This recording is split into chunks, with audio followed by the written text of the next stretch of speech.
इसकी रिकॉर्ड। जी thank you so much formally starting it. Seats की थोड़ी लिमिटेड थी तो really sorry for that. We have the house full in like 7 seconds। दैटिल Naqvi is here और इसका पर्पस और काफी फ्रूटफुल ये सेशन आपके लिए होगा। But first let me tell you few things that you have to keep in mind.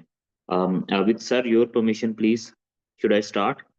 Ji Adnan, please please, thank you so much. Sir sir अच्छा जी, इसके अंदर होगा यूं कि हम लोगों ने जो कि देखें करंट अफेयर और ऐसे ये दो वो मेन सब्जेक्ट्स हैं जिनको लेके majority of the students they are concerned. और अभी जिस पर्टिकुलर टाइम पे आप हैं, चाहे आप केपीपीएमएस से हों या सीएसएस से हों, दिस इज द टाइम के जहाँ पे आपको बहुत ज्यादा विजिलेंटली देखना पड़ेगा कि इन दोनों सब्जेक्ट्स को हैंड इन हैंड कैसे चलाया जा सकता है।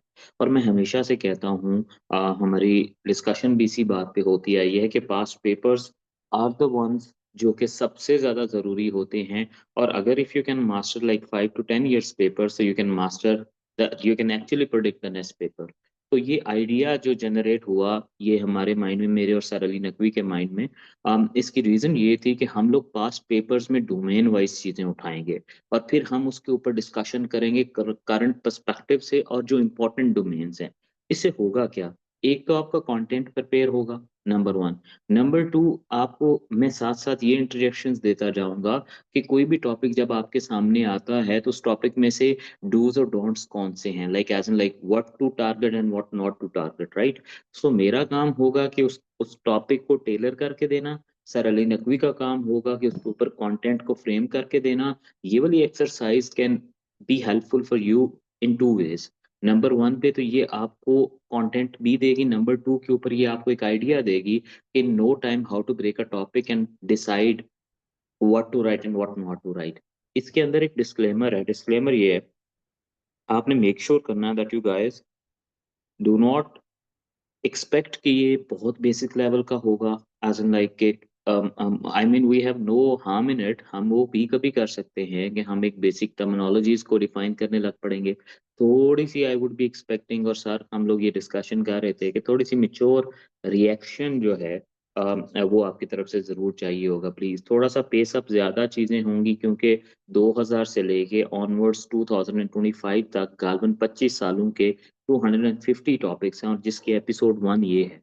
हम लोग कोशिश करेंगे कि इसको हम फ्रीक्वेंटली इसी तरह एक फीचर बनाते जाएं, लेकिन that too depend on sir Ali ने क्विज स्केड्यूल। सो हम उसको उस तरह लेकर चल पड़ेंगे, ठीक है जी। अभी मैं स्टार्ट करते हैं हम जी।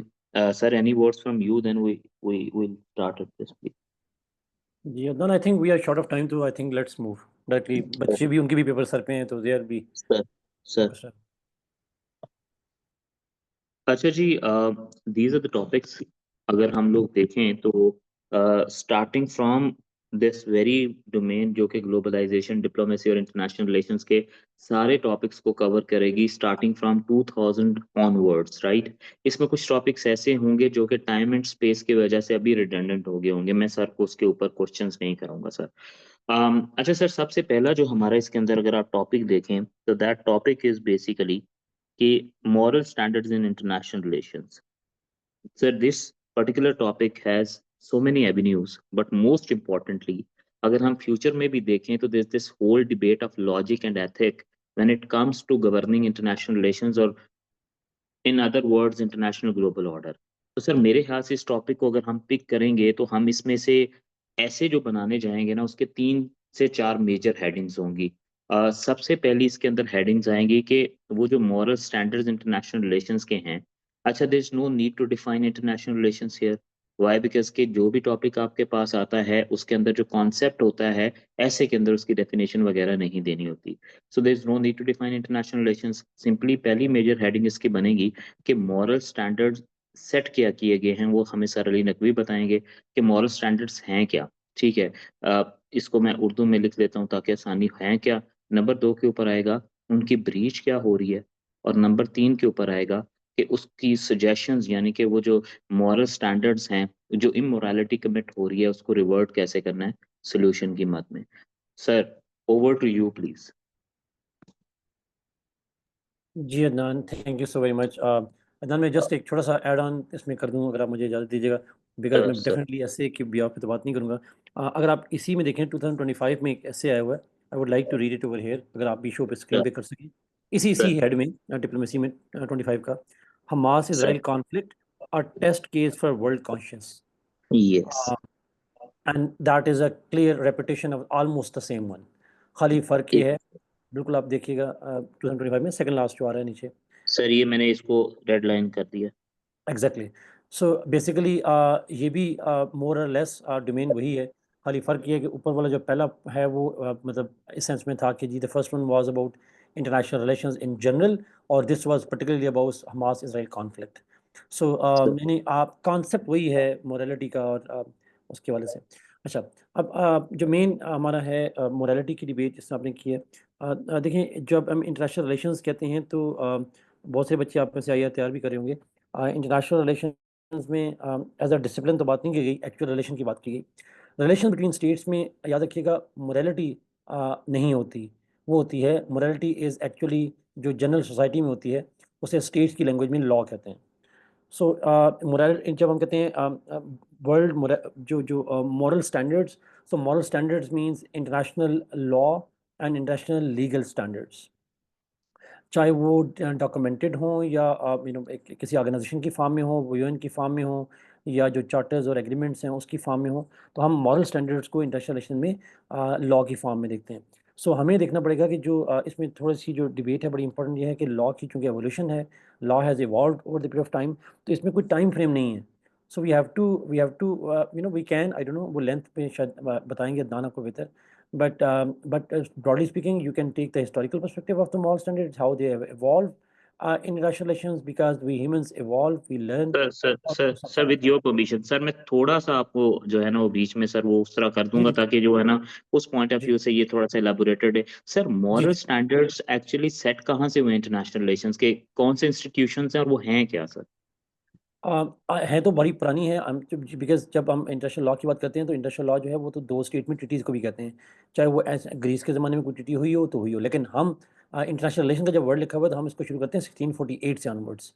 सो हम शुरू करेंगे फॉर एग्जांपल, अगर मैं पहला मेजर चार्टर की बात करूँ ह्यूमन राइट्स के वाले से या मॉरल स्टैंडर्ड्स के वाले से, तो हम शुरू करते हैं वर्ल्ड वॉर वन के बाद जो लीग ऑफ नेशन बनी थी उसके चार्टर से शुरू करेंगे।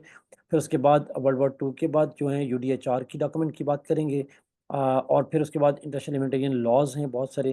तो मतलब एक एक अगर आप स्टार्ट करना चाह रहे हैं तो 20th सेंचुरी से आप शुरू कर दें, लीग ऑफ नेशंस के चार्टर से शुरू कर दें, दैट वाज द स्टैंडर्ड, और वहाँ से ऑनवर्ड हम फिर शुरू कर देंगे। सर इसमें इसमें स्टैंडर्ड्स को क्या हम मॉरल स्टैंडर्ड्स को ये ले सकते हैं कि there should be morality as in like people behaviour में जैसे होती है इंटरनेशनल रिलेशन में, वो मोरालिटी को सेट की गई थी लीग ऑफ नेशन में या 1648 में या फिर ऑनवर्ड्स जो हमारे इंस्टीट्यूशंस भी बने हैं? मतलब जो रियल डिबेट जो हमें हिटिंग द बुल्स आया है ना सर, वहां से अगर हम इसको पकड़ें तो फिर आपको क्या लगता है कि वैसे फॉर एग्जांपल एक इंडिविजुअल के मॉरल्स मेरे ये हो सकते हैं, किसी को चीट नहीं करना, किसी को डिसीव नहीं हम्म करना सर, हम्म ये है कोई चीज़?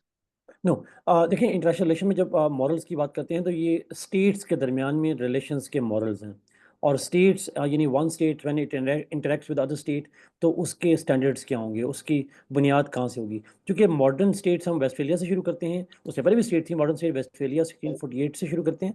तो यूजुअली हम कहते हैं कि जी 1648 में जो ट्रीटी हुई थी that was the first major treaty in modern times और मॉडर्न इंटरनेशनल रिलेशंस, जहाँ से हम वो स्टैंडर्ड लेते हैं। For example state A will interact with state B, तो स्टेट ए स्टेट बी से इंटरेक्ट जब करेगी तो किन रूल्स को जहन में रखेगी। यहाँ मॉरल से मतलब जो है वो स्टैंडर्ड्स ऑफ लॉ हैं, स्टैंडर्ड्स ऑफ रूल्स हैं, in interact in relation to one, in relation of one state to another state. Sir for example basically मैं एक मिसाल देता हूँ, जैसे yes, Russian invasion of Ukraine है। फॉर एग्जाम्पल अगर यस। मैं आज की बात करूँ, इफ रशिया इन्वेड यूक्रेन, तो क्या ये किसी इंटरनेशनल लॉ की वायलेशन है? फॉर एग्जाम्पल सूडान में पिछले दिनों वाक़या हुआ, हमने देखा कि जो आरएसएफ ने जो सिविलियंस को मारा, तो ये यस इंटरनेशनल ह्यूमैनिटेरियन लॉ की वायलेशन है। इसराइल के हम जिनोसाइड की बात करते हैं पैलेस्टाइन के अंदर, that's a violation of the international law. मतलब तो इस तरह के जो इंस्टेंसेस होते हैं, इसकी बात हम कर सकते हैं, जैसे इंडिया सर के इन बारे में शॉर्ट कहते हैं। इंडिया किलिंग यस, पाकिस्तानीज़, इसको यू नो अगर मैं that situation. Yes, yes, yes, इसको अगर सर मैं उस पॉइंट ऑफ व्यू से देखूं तो 2.12 के हिसाब से देखें, जैसे respect for sovereignty and equality होती है, जस्टिस यस, और फेयरनेस एग्ज़ैक्टली, होता है, पीस एंड नॉन वायलेंस है, प्रोटेक्शन ऑफ ह्यूमन राइट्स है। जस्ट कि मैं यस, थोड़ा सा इसको ना यूज कर रहा हूँ ताकि लोगों के लिए आसानी हो जाए sir. Yes, international exactly, cooperation, solidarity है।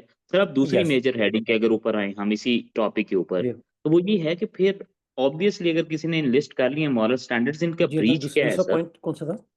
ब्रीच ब्रीच क्या हो रहा है? मॉरल स्टैंडर्ड्स ब्रीच कहाँ पे हो रहे हैं, क्यों हो रहे हैं?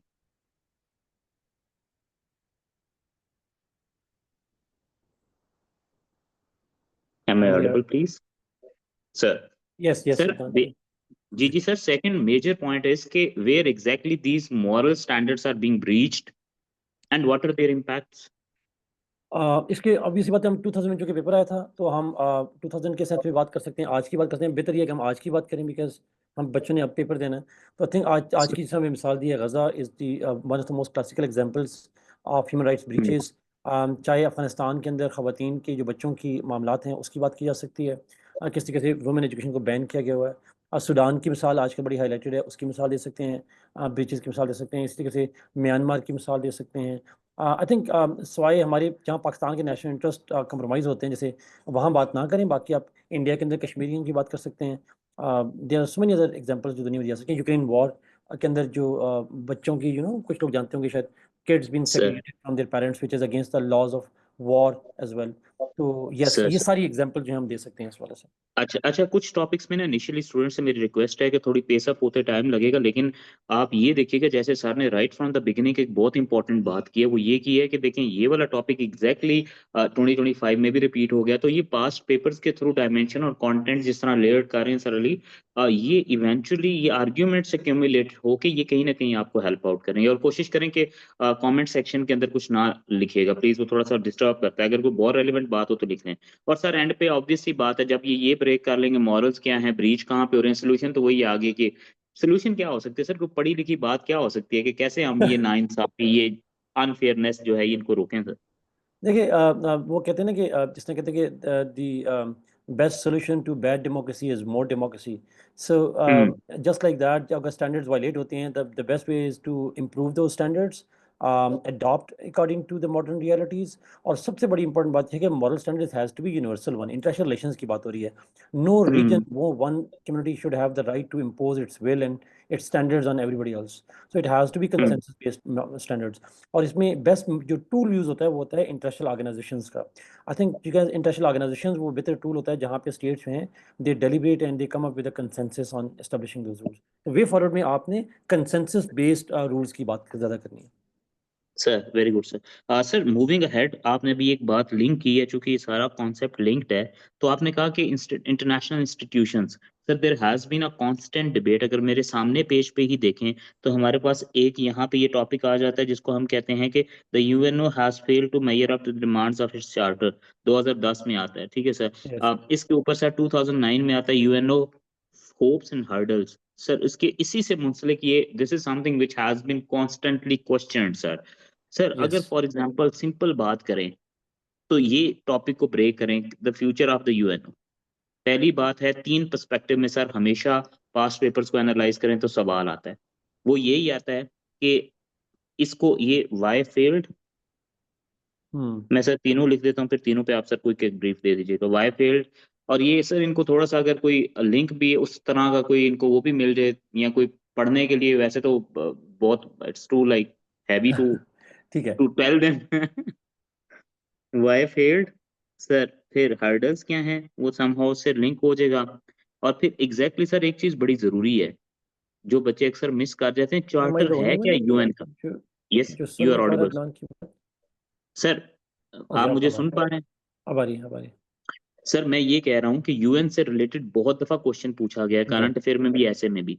सबसे बेसिक चीज होती है कि ये फेल क्यों हुई है। नंबर 2 के ऊपर सवाल आता है कि हर्डल्स क्या है, और नंबर 3 के ऊपर इसका फ्यूचर क्या है सर। सर बात ये है कि सारे लोग एक चीज को हमेशा से पकड़ते नहीं है, अगर वो उसको आप समझा दें प्लीज सर, रिक्वेस्ट है। चार्टर क्या है इसका सर, बेसिस क्या थी जिसके ऊपर ये फेल होगी, और फेल करवाई किन्होंने, और फ्यूचर क्या है सर? जी। जिदन थैंक यू। मेरा इसमें होता है कि देखिए 2 चीज़ें बड़ी इंपॉर्टेंट है। मैं कहता हूँ जब भी किसी चीज़, किसी भी ऑर्गेनाइज़ेशन या किसी भी मामले में फेल्योर और सक्सेस पे आए ना, जैसे हम कहते हैं US failed in Afghanistan, all that. तो मुझे लगता है कि फेल्योर और सक्सेस का स्टैंडर्ड क्या होता है? स्टैंडर्ड आपने बताना है पहले। स्टैंडर्ड आइडेंटिफ़ाई करें और फिर फेल्योर को उस स्टैंडर्ड की बुनियाद पे जज करें। सो अदनान आपने बड़ा अच्छा पॉइंट उठाया कि चार्टर क्या है, फिर फेल्योर की बात। Because the failure will be based on its charter. इसमें लिखा भी हुआ है, measure up to the demands of the charter. अगर चार्ट अच्छा, मेरी एक्सपेक्टेशन उससे क्या होगी, इस बुनियाद पे मैं उसे सक्सेस और फेल नहीं कह सकता। उसका चार्टर क्या डिमांड करता है, उसके हिसाब से मैं सक्सेस और फेलियर की बात करूँगा। So what the charter says, that's why it's important to understand the charter, the standard. इसी के साथ अगर आपने वॉर के देखना हो, Israel has failed in the war और सक्सेसफुल इन द वॉर, और अमेरिकन्स हैव फेल्ड, तो आप देखना है कि उसके ऑब्जेक्टिव्स क्या हैं, what are the objectives and goals. और वो जो ऑब्जेक्टिव्स और गोल डिफाइन करते हैं, उसकी स्टैंडर्ड पे हम सक्सेस और फेलियर को डिटरमिन करते हैं। इस केस में चूंकि यूएन चार्टर की बात की गई है, और यूएन चार्टर के अंदर अगर आप देखें तो डिफरेंट चैप्टर्स हैं, 111 के करीब उसके आर्टिकल्स हैं। और उसमें ये है कि एक चीज़ तो टेक्निकली यहाँ पे गलत है, इसका नाम यूएनओ नहीं है, यूएनएच है। आई डोंट नो, शायद मे बी इंग्लिश वाले बना देते हैं तो शायद वो टेक्निकल पॉइंट होता है। It's United Nations, not UNO any more. तो सर यूनाइटेड नेशंस जो है उसका चार्टर के जो डिफरेंट चैप्टर्स भी हैं, और उसके अगर आप देखें तो it is called the general organisation. General organisation वो ऑर्गेनाइजेशन होती है जो कि किसी एक फील्ड में काम नहीं करती, which deals with different aspects of life. जैसे सिक्योरिटी पे बात करती है ये UN charter. It talks about security affairs के ऊपर फोकस ऑब्वियसली ज़्यादा होता है हमारे यहाँ, लेकिन it also talks about social, economic, political issues, consensus building, trade, मतलब इट एक sovereignty. It talks about almost every aspect of international relation. It's a complete एक कोड है। It's a world's constitution. और मैं अगर पॉल कैनेडी की book का reference दूं तो उसने यूएन को कहा था it's the parliament of man. If UN is the parliament of man, then its charter is the constitution of the man, in that way. So so ये जो चार्टर है इसका, ये फंडामेंटली कंप्रिहेंसिव होता है। फिर व्हाई इट फेल्ड, अच्छा, अब इसके फेलियर को जब आप करते हैं तो आप इसको कैटेगराइज करते हैं। सिक्योरिटी फेलियर पे हमारा फोकस ज़्यादा होता है जी, Iraq war, Afghan war, this war and that war, which make sense. But we also have to see the other aspects of it, और वो हैं उसका सोशो इकोनॉमिक। इसने कहा था कि इसके 4 मेन ऑब्जेक्टिव में से एक था कि हम कंसेंसस डेवलप करेंगे ताकि स्टेट्स जो हैं आपस में हार्मोनाइजेशन से रह सकें। बट हमें हार्मोनाइजेशन नज़र नहीं आती। तो फेलियर इसका ट्रेड के हवाले से, इकोनॉमिक हवाले से ब्रॉडली, और फिर सोशल हवाले से, इस मतलब जिसमें हम रेफ्यूजी क्राइसिस की बात करते हैं, कोविड वैक्सीनेशन की बात करते हैं, मतलब इस तरह के मामलात के ऊपर भी, और सर बिसाइड सर सिक्योरिटी भी। सिर्फ सिक्योरिटी भी करेंगे तो I think sir that would be a again narrow वो explanation of it. Sir sir उसमें एक तो ये है कि एक बड़ा इंपॉर्टेंट यहाँ पे क्वेश्चन पूछा गया है कि कहते हैं कि सर जो हमारे जो स्टैंडर्ड्स, मॉरल स्टैंडर्ड्स हैं इंटरनेशनल रिलेशंस के, वो इन्फ्लुएंस्ड वर्ल्ड ऑर्डर से क्यों होते हैं? देखें जी, सिंपल सी बात ये है, you have to look the bigger structure. आप देखें कि सेंटर को कौन ऑक्यूपाई कर रहा है। Centre has the organisation such as, आप देखें ना, their influence of international institutions is basically being driven by few people, right? अब वो जो फ्यू हैं उन्हीं के पास कोर्ट ऑफ जस्टिस है, वो जो फ्यू हैं उन्हीं के पास इंटरनेशनल क्रिमिनल कोर्ट है, वो जो फ्यू हैं उन्हीं के पास यूएन है। तो चौधरी जो सबसे बड़ा होता है ना, वही इन्फ्लुएंस करता है कि पिंड दे जेड़ा ना मामलात किवें सेटल होंगे। सो द रीजन इज के इंटरनेशनल रिलेशन जो है उसके moral standards are basically the standards of the chaudhary. और चौधरी कौन है? The ones who are basically, वो इंस्टीट्यूशंस भी हो सकते हैं, वो कंट्रीज भी हो सकती हैं, वो इकोनॉमिक जायंट्स भी हो सकते हैं, उस तरह रन होता है। सर एक बहुत बड़ा सवाल आ जाता है यूनाइटेड नेशन के ऊपर। जो अक्सर बच्चे, पहली तो बात है, बच्चों से मेरी रिक्वेस्ट है, जब भी यूएनओ का टॉपिक, यूएन का आएगा सॉरी, आपने एक चीज जहन में रखनी है, हमेशा से टॉपिक के एसेंस को एनालाइज किया करें। अगर वो ये कह रहा है कि फ्यूचर ऑफ कश्मीर कॉज, तो there is no need to tell the historical basically yes. Evolution of Kashmir.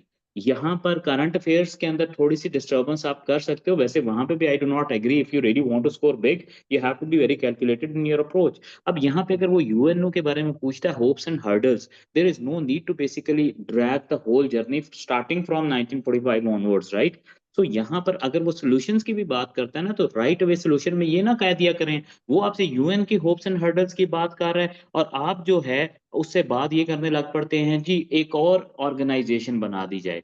कभी भी, जिस तरह हमारे यहाँ यस। आपको पता है कि हर regional organization is on rise, ठीक है, बेसिकली वो जो debate globalization versus national economies या ग्लोबलाइजेशन की, सर अली ने बड़ा एजुकेट किया मुझे उस दिन, वो रिवर्ट हो रही है। अब इंस्टीट्यूशंस भी स्ट्रांगली इमर्ज हो रहे हैं। तो कोई भी टॉपिक जब यूएन को पर्टिकुलरली डील करेगा, तो there is no need to give solutions to create another organisation, just be in that very state of thing जहां पे उसको आपने फ्रेम करना है। जी आप ऐसे के अंदर इनफॉर्मल लैंग्वेजेस यूज नहीं कर सकते, ये चौधरी मैंने वैसे कह दिया, ठीक है।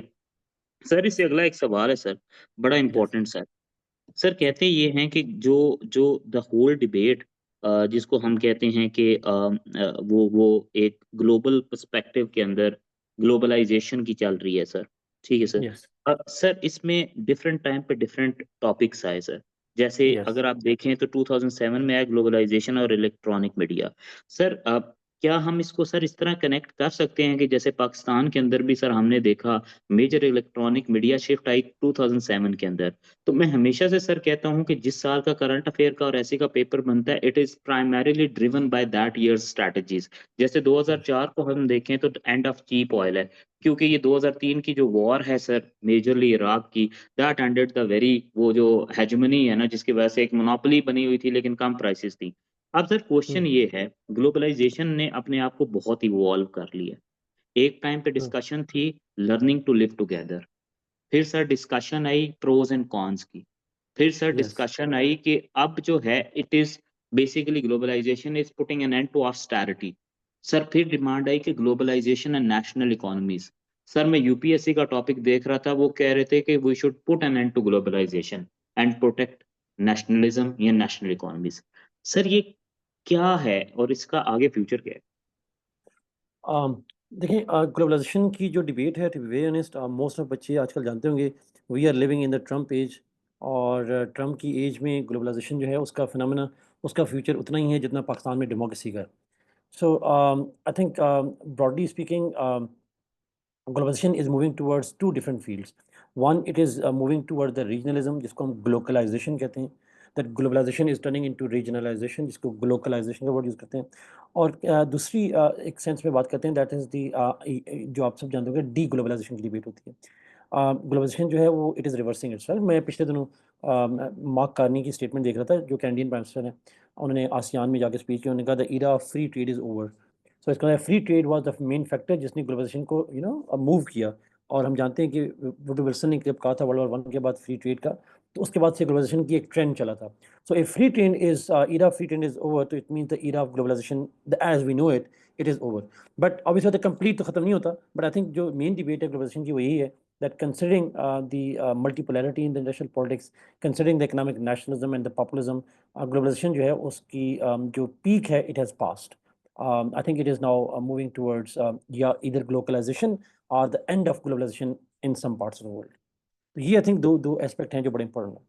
Yes sir, because the last जिसको हमने कहा था ना जिसमें मेजर ड्रिवन जो फोर्थ फेज़ हमारा 2000 ऑनवर्ड स्टार्ट हुआ था, सर Yes. उसको अब बेसिकली टैकल कर लिया हुआ है और अब मेरे ख्याल से सर हमेशा से वो कहते हैं ना पहले अपने घर को ठीक करने की ज़रूरत पड़ेगी, फिर हमें हमसायों की ज़रूरत पड़ेगी। That Let's is make now America great has again. Sir एक बहुत बड़ा इंपॉर्टेंट चीज़ है ग्लोबल पर्सपेक्टिव में जब हम इंटरनेशनल रिलेशंस को एनालाइज करते हैं। अगर सर हम यहाँ पे सॉरी मैं टॉपिक्स को हैphazardly डील कर रहा हूँ, माज़रत इसके लिए बच्चों से भी सर। सर यहाँ पे एक बात आ रही है, अगर आपने टॉपिक देखें सर, 2006 में आया सर कि nuclear weapons are not only great peril but a great hope. Yes. Sir मैं एक बड़ा सिंपल सा आर्गुमेंट अगर रन करूँ सर, ये उस टाइम Yes. पे तो बहुत बहुत ज़्यादा हाइलाइटेड था। सर फ़ायदा इस न्यूक्लियर वेपन का मेरे ख़्याल से सबसे बड़ा ये है, जहाँ पे इसका वो कह रहे हैं ना कि एक बहुत बड़ा थ्रेट है। होप सर ये है, Hmm. मैं समझ रहा हूँ कि न्यूक्लियर वेपन ही है जो जंग नहीं होने दे रहा सर। सर ट्रम्प भी आपने देखा होगा कि 2 nuclear weapon states who are on front of each other but stopped due to deterrence of this very nuclear. Sir 1945 में फर्स्ट स्टेट ने न्यूक्लियर जो जिसको जी, हम कहते हैं वो टाइटल अचीव किया था, उसके बाद से कोई न्यूक्लियर वॉर नहीं हुई। मेरी नॉलेज में नहीं है सर, एनलाइटन कीजिएगा। सर जी, अब जी. एक्सपेक्टेड है कि on going India Pakistan conflict और जो फ्यूचर ग्लोबल थिएटर सेट हुआ हुआ है मिडल ईस्ट में, क्या कोई न्यूक्लियर वॉर एक्सपेक्टेड है? नंबर 1। नंबर 2, क्या न्यूक्लियर वेपन्स ग्लोबल ज़ीरो पे जाने चाहिए? सर ये क्या डिबेट है, क्या एक्सपेक्ट किया जा सकता है?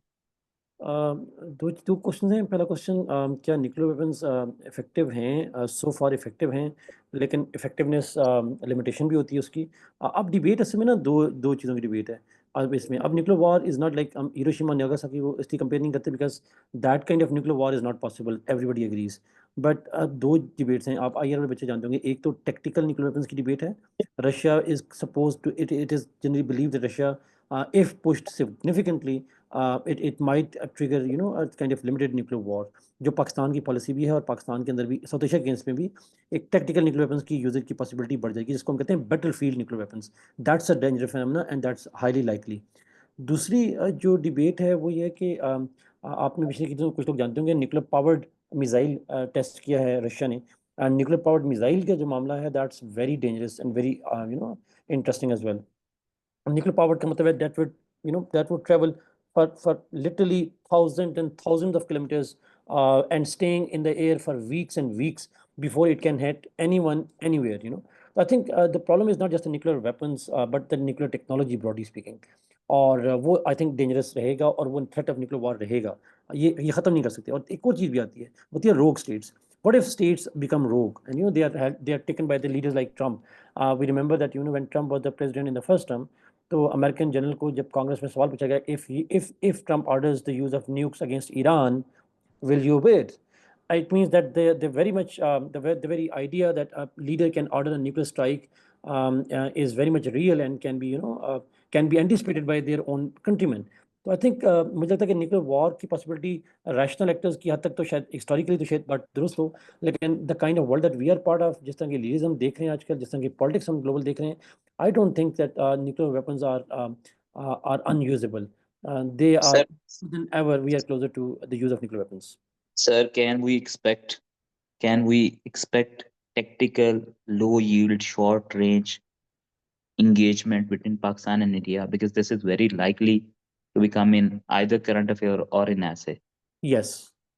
To be very honest, I think we came, मैं इसको इस तरह से देखता हूँ अदनान, कि पाकिस्तान इंडिया में 3 सो फार लिमिटेड वॉर्स हो चुकी हैं।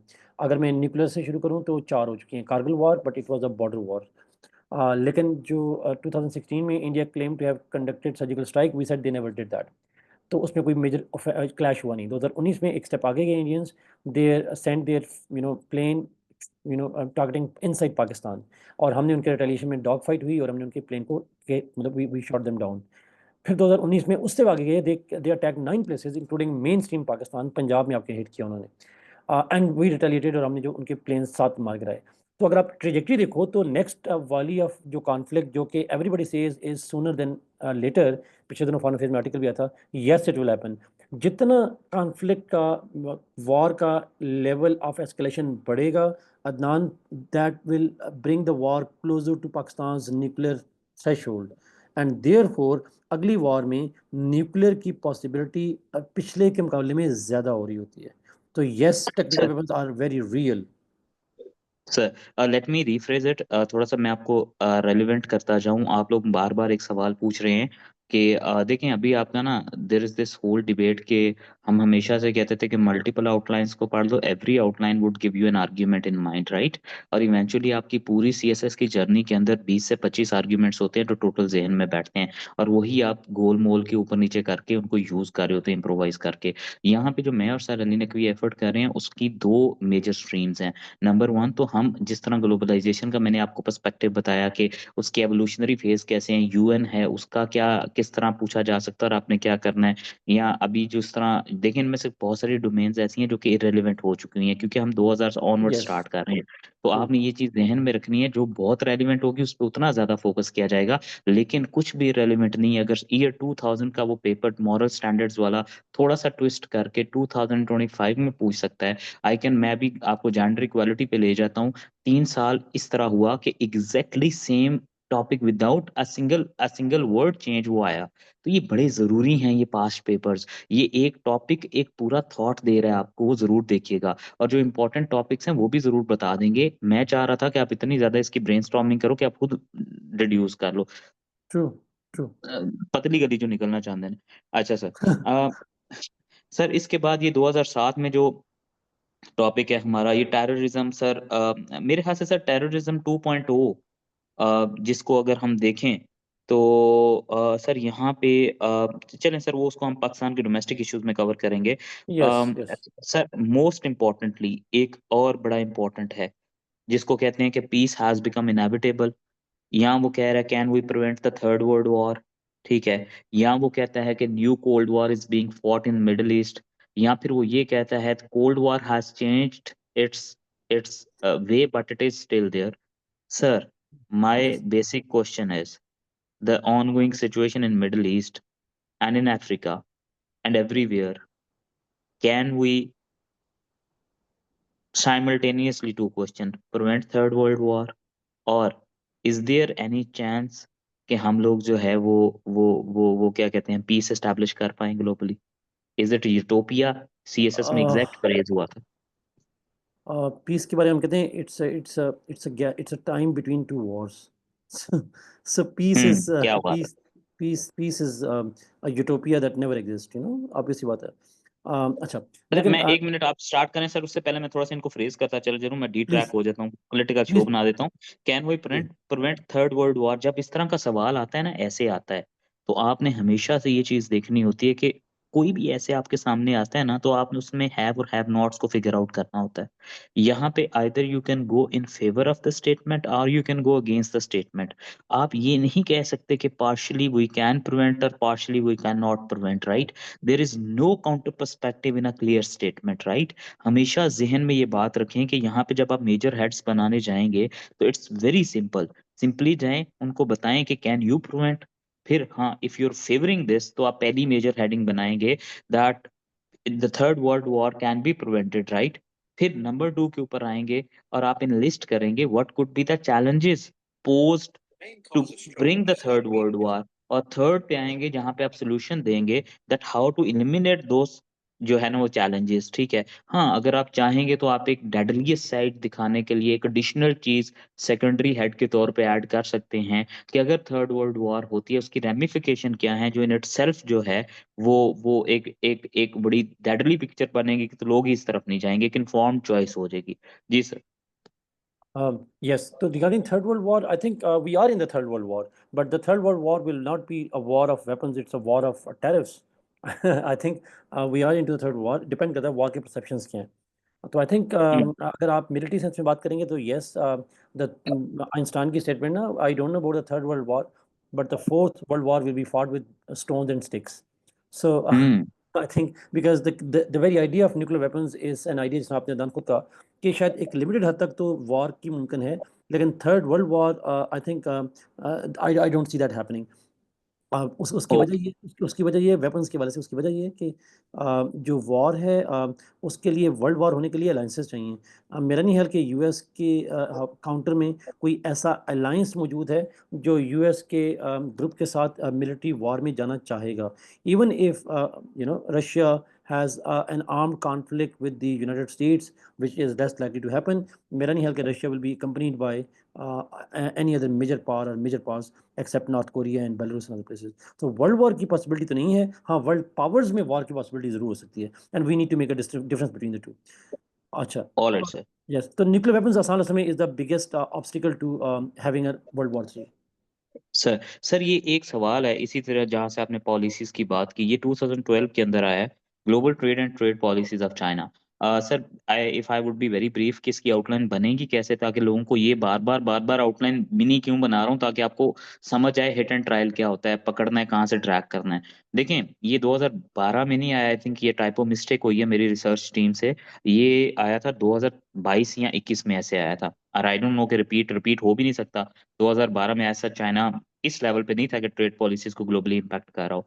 अच्छा जी, दो चीजें हैं इसके अंदर, जब भी आप टॉपिक देखते हैं ना जिनमें एंड आ जाता है, जब भी एंड वाली चीज आ जाएगी ना, जैसे ग्लोबलाइजेशन एंड नेशनल इकोनॉमीज है, जैसे global trade and trade policies of China है, जैसे आपके पास human development and economic sustainability है, जैसे आपके पास जो है ना ग्लोबलाइजेशन एंड इंटरनेशनल रिलेशंस है, ग्लोबलाइजेशन एंड नेशनल इकोनॉमीज है, एंड जब भी आएगा ना तो आपने टॉपिक स्टेटमेंट के अंदर को रिलेशन फाइंड करना होता है, and then you have to draw अपनी मर्जी से एक सिस्टमैटिक, जिसको कहते हैं ना, आपने एक फिगर ड्रॉ कर लेनी होती है, इसमें बड़ा कौन सा छोटा कौन सा। For example if we see here, तो आपको बड़ा big concept is basically this this one की ग्लोबल ट्रेड, ठीक है, और दूसरा स्मॉल कॉन्सेप्ट क्या, ट्रेड पॉलिसीज ऑफ चाइना। हमेशा एक चीज ध्यान में रखें कि जब भी आपको एक टॉपिक दिया जाता है, सर अली ने शुरू में कहा कि हमने उसके टाइम एंड प्लेस देखना होता है, को टॉपिक दिया कब जा रहा है। आपको पता है कि ग्लोबली आज अगर आप देखें तो जितनी भी ट्रेड पॉलिसीज, जैसे फॉर एग्जांपल मैं अगर if I have to name it, दो ग्लोबल ट्रेड पॉलिसीज हैं। एक तो ये है कि ओपन मार्केट होती है, दूसरा ये है कि अगेंस्ट प्रोटेक्शनिज्म ट्रेड प्रिंसिपल्स हैं। China is basically going against all of them. उसकी प्रोटेक्शनिस्ट पॉलिसीज हैं। वो जो है वो बहुत ज्यादा जिसको कहते हैं कि करेंसी डिवैल्यूएशन पे बिलीव करता है।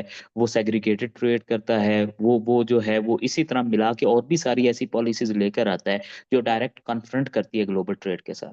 तो अब इस पे अगर आप आउटलाइन बनाएंगे, आप सबसे पहले लिस्ट करेंगे ग्लोबल ट्रेड के प्रिंसिपल्स हैं क्या।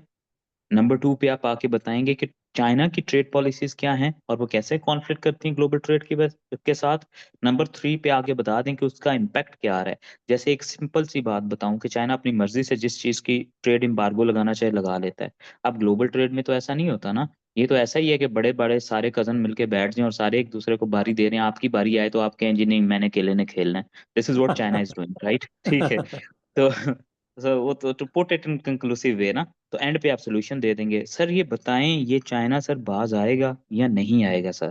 क्योंकि सर ये सिर्फ और क्या सर, बहुत इंपॉर्टेंट सवाल है जो पूछा जा रहा है अभी, कि क्या चाइना ट्रेड या इकोनॉमी के लिहाज से ही टक्करें ले रहा है, या आपको लगता है कि ये स्ट्रेटेजिकली भी इतना स्ट्रांग हो गया है कि इसको इसको मिलिटरीली काउंटर करना भी जो है ना वो बड़ा मुश्किल है।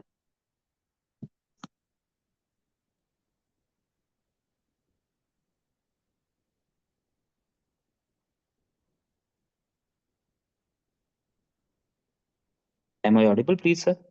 जी, जी, अब आ रही है आवाज़, बीच में आई डोंट नो हो गया बीच में सर ठीक सर मैं रिफ्रेश कर देता हूँ। मैं कह रहा हूँ कि सर चाइना की इस है। छेड़छाड़ में एक बड़ा इंपॉर्टेंट क्वेश्चन इमर्ज होता है कि क्या चाइना सिर्फ और सिर्फ इकोनॉमिक जॉइंट ही बनी जा रहा है और उसी हिसाब से जो है सबको टैकल कर रहा है, उसको अनटैकल किया जा रहा है, या आपको लगता है कि कभी मिलिटरीली स्ट्रेटेजिकली भी चाइना को काउंटर करना बड़ा मुश्किल होगा? क्योंकि रिसेंट स्टैंड ऑफ में देखा जाए, इंडिया के अलावा इसका किसी के साथ हुआ नहीं है। क्या चाइना इकोनॉमिक के साथ जो जो वॉर जाइंट भी इतना बड़ा बन गया है कि सर इसको नहीं टैकल किया जा सकता, और ये क्या करने जा रहा है फ्यूचर में? हाँ, इसके लिए बेस्ट बुक है ना वो हेनरी किसिंजर की on China. On China Henry Kissinger, अल्लाह बख्शे या ना बख्शे उसको, बट एनीवे उसका आर्गुमेंट था, उसने भी आर्गुमेंट दिया था कि चाइना जो है उसकी जो पीसफुल राइज है, चाइना की हिस्ट्री है, China has claim to have a history of a civilisation that never expanded, like India. India भी क्लेम यही करता है बाय द वे। तो लेकिन चाइना ने कभी किया नहीं है, but I think that was a different China and current China is a different China. उसकी रीज़न ये है दैट उस वक्त आपकी इकोनॉमिक्स एक्सक्लूजन होती थी and you needed not to be integrated into the global economy for your own survival. Adnan basic असूल है, if you you can't be a global economic power without having a military to protect those economic interests. मेरा नहीं ख्याल कि आप this is unthinkable that China has is world's it's the only state in the world that has the largest number of trade surpluses with most of the states of the world. वो state कहे कि मेरा military कोई ambition नहीं है। China will have to and China is militarily expanding at a pace that is unprecedented in the human history. Rare earth की मिसाल जो है, रेयर अर्थ मटेरियल्स की जो बात है, that's an example of it. Nano chips की बात, चाइना का जो कंट्रोल की बात है, that's an example of it. और मिलिट्री की वजह से तो बहुत सारे एग्जांपल भी हैं, जैसे आपने कहा उनका इंडिया से कॉन्फ्लिक्ट नहीं हुआ, हुआ है, लेकिन South China Sea have so many examples of India China militarily threatening the neighbouring states as well. तो and China is making bases around the world, पूरी दुनिया में बेसिस की तरफ बात जा भी रहे हैं। तो China will have to, you can't decide that you are आसान आसान ना, आपने मिसाल दी ना चौधरी की, आप चौधरी हों और घर में असला ना रखें तो ये हो नहीं सकता ना। सारी ज़मीनों से क्या आप बात है चौधरी नहीं सर। बन सकते। तो आई हाँ थिंक हाँ। चाइना चाइना अगर इकोनॉमिक जायंट है तो उसे उसकी इकोनॉमिक इंटरेस्ट को सिक्योर करने के लिए कम से कम it need to have a और स्ट्रांग सर मिलिट्री। सबसे बड़ा इसके ऊपर इल्जाम भी यही है कि ये बाजू ऊपर रखता है लेकिन साथ ही जो है ना वो अपना लॉक भी लगा लेता है। तो जहां जहां पे भी इसने इकोनॉमिकली ऑब्वियसली। एक्सपैंड किया है वहां पे इंटरेस्ट को प्रोटेक्ट करके जरूर आया है।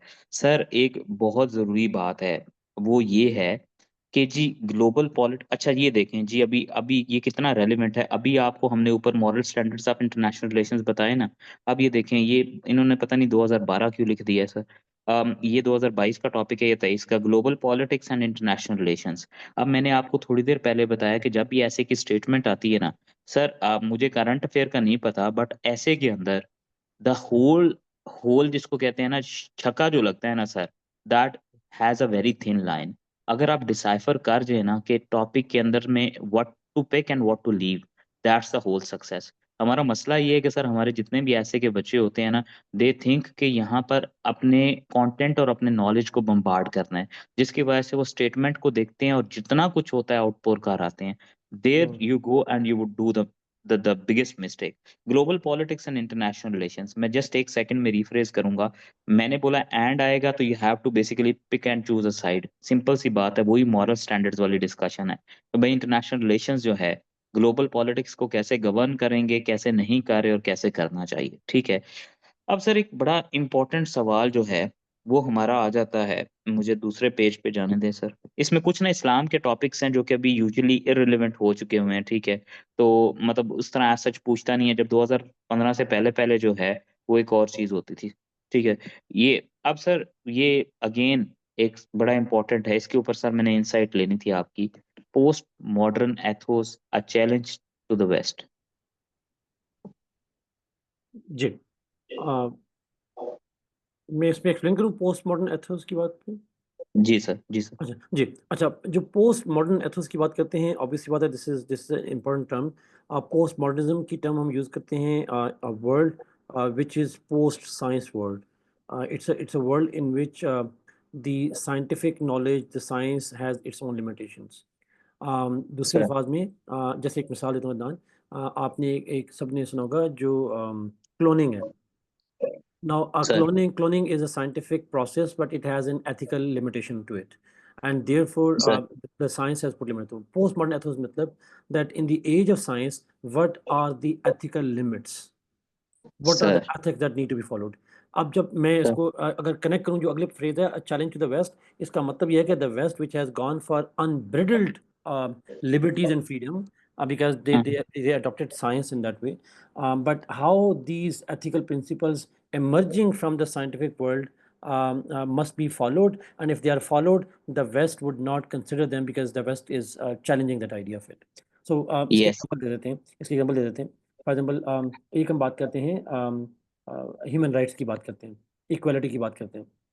नाउ सर, बस बेसिक पॉइंट ये है कि the west has historically been treating the world differently. मैं आज देखा था नाइजीरिया को ट्रम्प ने कहा कि वहाँ क्रिश्चियंस मारे जा रहे हैं, so I would sir, gun and पता नहीं क्या वर्ड यूज़ किया कि I will kill sir, are Nigerians you for there? Killing. मेरी आवाज़ आ रही है? Am I audible? Yes, sir. Okay. Yes, sir, you are audible. Okay. अच्छा, सो वो तो नाइजीरिया को इस तरह वो थ्रेट कर रहे थे, ट्रम्प कर रहे थे फॉर क्रिश्चियंस, इसका मतलब ये हुआ कि for him the killing of the Christian is a bad thing, but what happened in Gaza, that's okay and it's very fine. So I think killing of Muslims in India, Gujarat, में what happened, what Modi did at that time. But I think postmodern ethics का मतलब ये हुआ कि we have to go beyond the Western and the scientific idea of ethics, and we have to some limits of the ethical principles. हमें कहीं ना sir, कहीं भी ethics draw करने हैं। मुझे याद है वो ओबामा ने एक जुमला बोला था कैरिकेचर के वक्त, उसने कहा our civilizations are built on the idea of liberty, include rights and freedoms, including the right to blasphemy. ये word use किया उसने। But I think these are the ideas that we think that no, there are ethos, there are ethics, so basically the whole philosophy of Iqbal after visiting Europe, right? exactly, exactly, sir, exactly, sir true, इसमें absolutely. Sir इसमें एक बात ये आ जाती है कि post modern, अच्छा इसकी अगर आप आउटलाइन बनाने चाहेंगे ना, तो देखिए आप, दिस इज समथिंग, जब टॉपिक के अंदर in itself it requires some sort of interpretation, right. So you first major heading would always be that how would you be enlisting post modern ethos, what exactly are they, how they are posing a challenge to west, and how west can overcome this challenge for a greater good of the society, right। ये तीन major heading बनेगी, मैं major headings बता रहा हूँ, सब heads आप इसके अंदर पुट कर सकते हैं, राइट। अच्छा जी, फिर आ जाता है सर ये अगला भी टॉपिक कितना इंटरलिंक्ड है कि look to the east for holistic progress. अच्छा यहाँ पे बच्चों एक बात जहन में रखिएगा, 2023 के अंदर एक टॉपिक आता है जिसमें वो कहते हैं कि pathways to prosperity of Pakistan, right. Majority of my students have failed it just because of one confusion.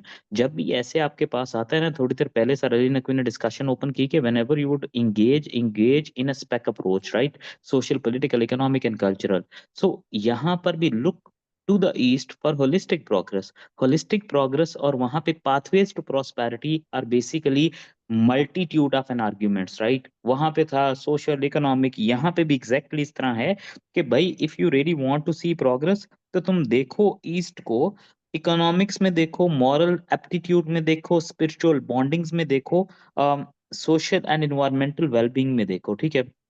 M I audible please?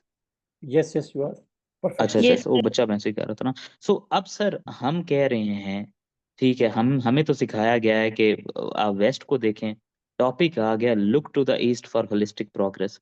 Sir आपको लगता है कि अपार्ट फ्रॉम फैमिली जो जो वो एक क्या कहते हैं, स्ट्रॉन्ग फैमिली सोसाइटल नॉर्म्स के अलावा, do is there anything else in the east जिसको हम होलिस्टिक प्रोग्रेस के लिए देख सकते हैं? इसकी आउटलाइन ऐसे बनेगी कि look to the east for holistic progress. ये 2016 से पहले इस तरह की स्टेटमेंट्स आया करती थी जो प्रोवर्बियल इन नेचर होती थी।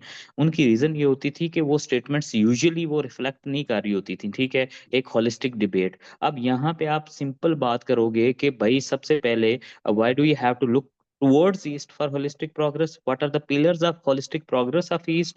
And what are the जो है ना वो इसका एक एक एंगल जरूर लेना है कि वाई कौन देखेगा ईस्ट की तरफ, वेस्ट, और वाई वेस्ट इज फेल। जिस तरह इस्लामियात के अंदर कहते हैं ना तहजीबों का तसादम, क्लैश ऑफ सिविलाइजेशन, सैमुअल पिंक हटिंगटन, वो सेम आर्ग्यूमेंट यहाँ रन होगा। सर हमें apart from ethical east, what else do we look in east for progress? Best example ये है कि जो ईस्ट की स्टेट्स जो थोड़ी बहुत डेवलप्ड हुई हैं या अपने आप को डेवलप किया है, जैसे China, India, Korea, Indonesia, Malaysia, they have developed themselves without colonizing others. The whole of the Western development is because of colonizing and looting and plundering the wealth of the the sir colonies. और जितनी sir east की develop हुई है, they have developed themselves by their own sheer hard work and their own work sort of जाके। तो I think ये भी उनको लगने के how to be self sufficient in their own work planning. And फिर दूसरी बात, द वेस्टर्न जो डेवलपमेंट है that was based on that was the time of the slaveries. They have made slaves and they have made progress in their societies. Again, that way, that was a discriminatory progress. हमारे यहाँ we have been developing without having slavery in ourselves. So I think हमारी जो approach है comparatively वो different है उनसे, हर लिहाज से सेल्फ सफिशिएंसी भी है, और relatively relatively more social order in our societies than they had at the time of their progress. Sir मेरा एक बेसिक सवाल है, Yes, वेस्ट डेवलप हुआ on the basis of two things, yes, या वो टेक्नोलॉजिकली एडवांस हुए या वो इकोनॉमिकली एडवांस हुए। सर हम yes. थोड़े से, हमें लिंक्ड किया जाता है रूट्स के साथ, स्पिरिचुअलिटी के साथ या मोरालिटी एथिक्स के साथ। सर मेरा क्वेश्चन ये है कि जितनी भी जो है ना वो कहते हैं ना कि फिलोसफीज पली, तो वो सारी meadows of Greek city state से राइज हुई। Sir sir Yes. Is there anything, क्या हम चाइना को ईस्ट कह सकते हैं sir? Yes, China is East. बल्कि अच्छा इनफैक्ट आजकल दुनिया में आजकल दुनिया में ईस्ट का मतलब ही चाइना ही है।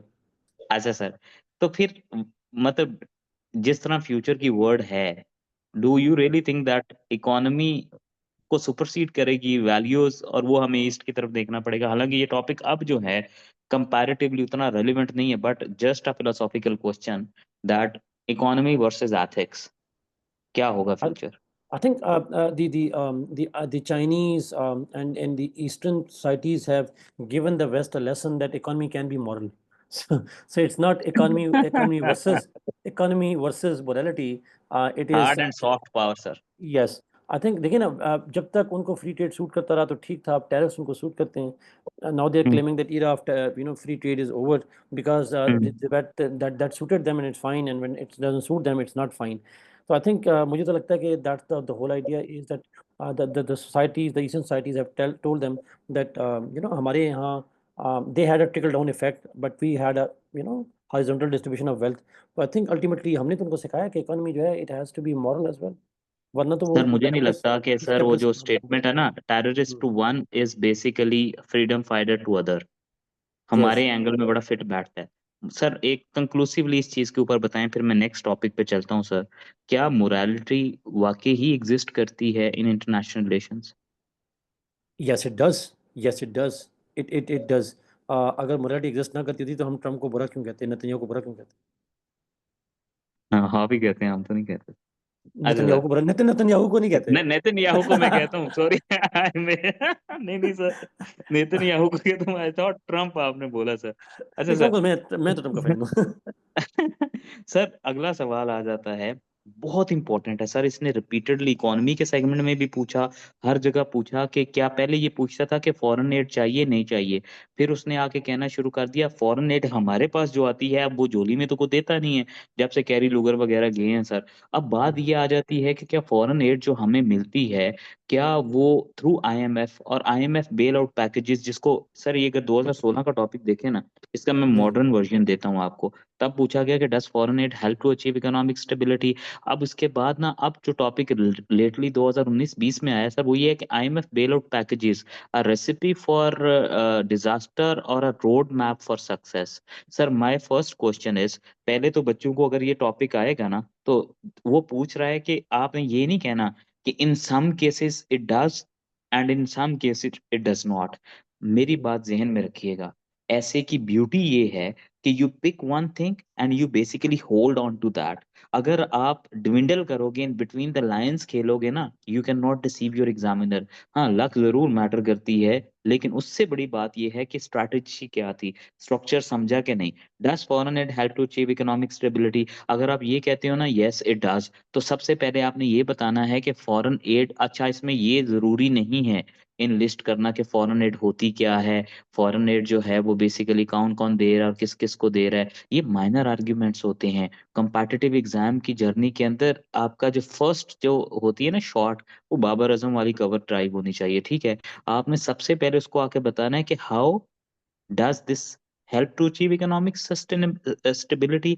नंबर 2 के ऊपर आप आएंगे तो फिर आप यूं डिस्कस कर सकते हैं कि फॉरेन एड के साथ जो अटैच्ड लकूनाज हैं, जो वीकनेसेस हैं, वो क्या क्या हैं, ताकि आप अपने ही स्टेटमेंट को फर्दर एग्रेसिवली डिफेंड करो कि बाद में हाँ, जो इसके साथ थोड़ी सी बुराइयां उसको हम ओवरकम कर लेते हैं, ठीक है। जैसे वो कहते हैं ना कि किसी से को पैसे कोई ले तो उसको कहते हैं कि यार ये ले लो, लेकिन कोशिश करो अपना कारोबार भी शुरू कर लो, और वो आगे से तसल्ली देता है कि हाँ आप ये ले लिया करके तो मैं आपको पैसे वापस कर दूंगा। This is the whole discussion, right.